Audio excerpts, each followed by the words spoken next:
Assalamualaikum warahmatullahi wabarakatuh. Perkenalkan, nama saya Mujanto, mahasiswa IPET Semarang, dengan nomor pokok mahasiswa 32201200094. Di sini saya akan mempresentasikan sistem pelumasan atau lubrikan sistem. Dalam hal ini sebagai tugas dari dosen Bapak Tony Setiawan, SPD MPD ST, dalam mata kuliah tribologi dan bahan bakar. Oke, langsung saja ke pembahasan. Tribologi berasal dari kata tripos, bahasa Yunani yang berarti rubing, dan logi atau artinya itu study atau belajar. Tribologi adalah studi tentang interaksi antara rubing dari permukaan yang saling bergerak relatif antara satu benda dengan benda yang lainnya.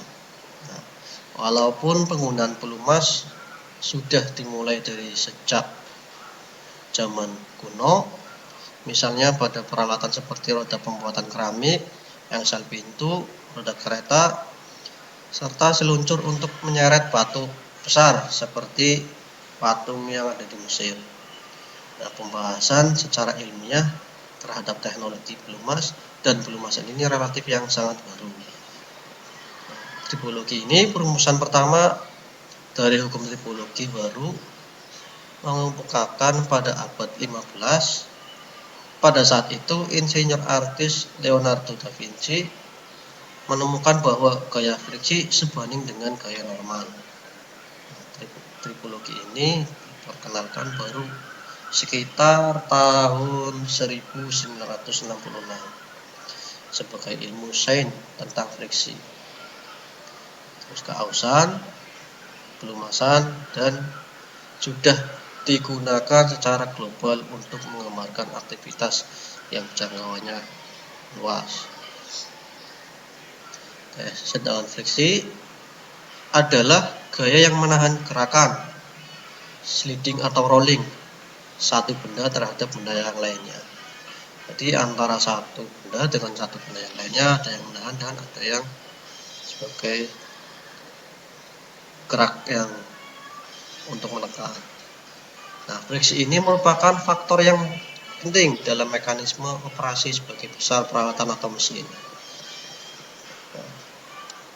Friksi ini ada friksi besar, friksi kecil atau high friction, dibutuhkan untuk bekerja di bagian mur dan baut, rem, kopling, dan lain-lain.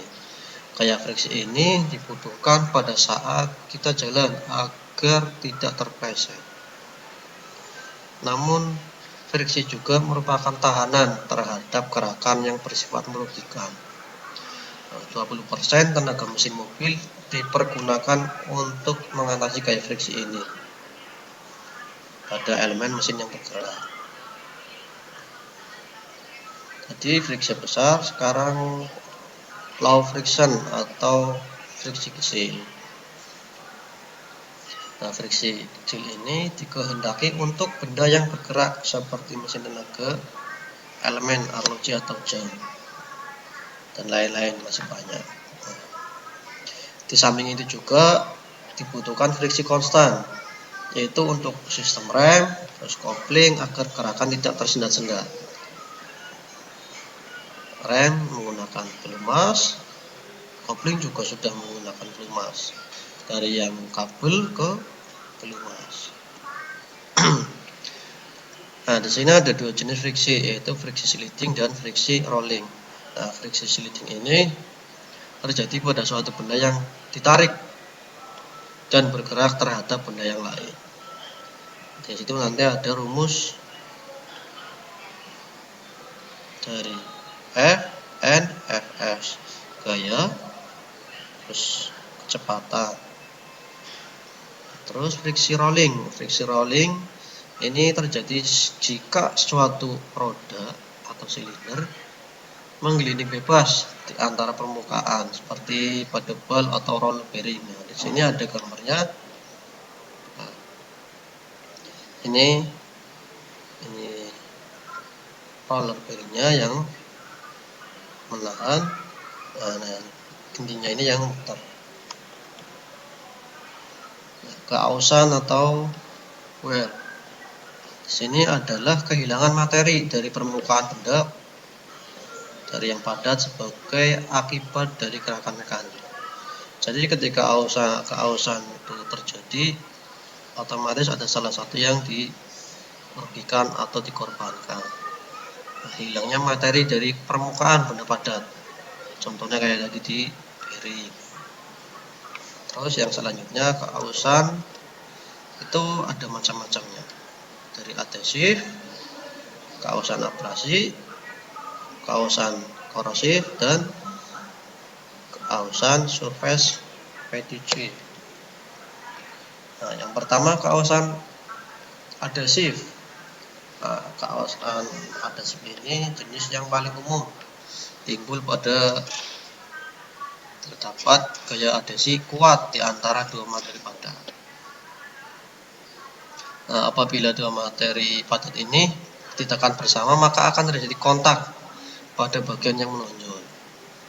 Apabila digeser, maka akan terjadi penyambungan, dan jika geseran dilanjut akan patah.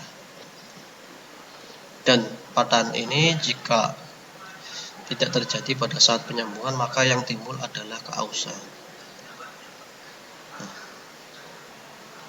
Keausan adhesi diinginkan karena ada dua alasan. Yang pertama, kehilangan materi pada akhirnya membawa pada menurunnya unjuk kerja suatu mekanisme. Terus yang kedua, pembentukan partikel pada pasangan permukaan shielding yang sangat rapat dan dapat menyebabkan mekanisme terhambat ataupun yang macet. Yang kedua, keausan abrasi. Keausan abrasi ini terjadi apabila permukaannya itu yang keras bergesekan dengan permukaan yang lunak, terus meninggalkan gorisan toleran pada permukaan lunak. Abrasi ini disebabkan oleh patahan partikel keras yang bergeser di antara dua permukaan lunak. Nah, terus keausan korosif. Nah, keausan korosif ini bersifat menghancurkan dan terjadi apabila saat proses ini, keausan ini yang diakibatkan oleh dari proses kimiawi, bahan kimiawi, akibat dari gas maupun cairan yang menyerang suatu permukaan benda, korosif. Dan yang keempat, surface, keausan surface. Nah, dalam hal ini diakibatkan oleh suatu tekanan atau gaya beban yang terjadi terus-menerus pada dua permukaan yang saling bersinggungan, seperti pada bantalan roda, jurnal, dan lain-lain. Nah, ini efek dari pelumasan. Tujuan utama pelumasan adalah mencegah kontak langsung antara dua benda yang saling bergeser. Pada gambar yang di layar itu digambarkan akibat minyak pelumas terhadap sebuah balok yang diluncurkan pada sebuah lantai yang digenangi minyak pelumas yang akan memudahkan proses pemindahan balok.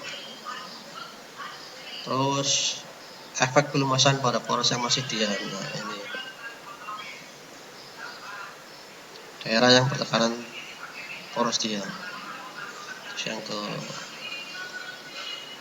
keempat, selanjutnya ini efek pelumasan pada poros yang bergerak. Yang bergerak posisinya di sini. Daerah bertekanan tinggi yang mulai bergerak. Terus pelumasan pada poros yang berputar cepat. Nah, daerah ini tekanan tinggi poros berputar cepat. Sekiranya itu saja yang dapat saya sampaikan. Kurang lebihnya mohon maaf. Akhir kata, wabillahi taufiq wal hidayah. Wassalamualaikum warahmatullahi wabarakatuh.